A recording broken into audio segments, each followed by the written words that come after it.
Nous sommes donc de retour dans cette édition du 17 décembre 2024 et désormais il est l'heure de retrouver les Market Movers de Mathieu Driol. Bonjour Mathieu.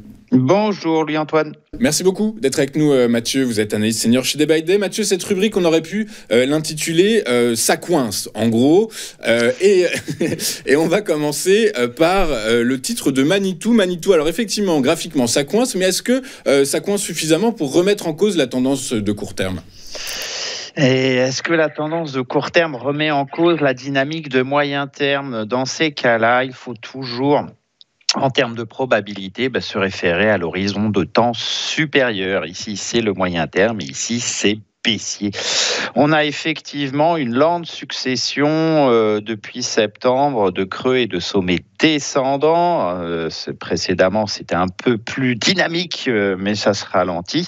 Avec le dernier rebond en place depuis décembre, qu'est-ce que l'on a fait ? On s'est approché du dernier sommet descendant aux alentours des 18 €. Mais déjà, on ne l'a pas testé. De deux, on semble commencer à marquer le pas après un rebond quand même d'ampleur. Donc ce rebond est assimilable aux autres de fin octobre et puis de début septembre. C'est une respiration de marché au sein d'une dynamique baissière. Par conséquent, le plus probable est de retourner, maintenant qu'on a fait un nouveau sommet descendant, d'aller faire un nouveau creux descendant.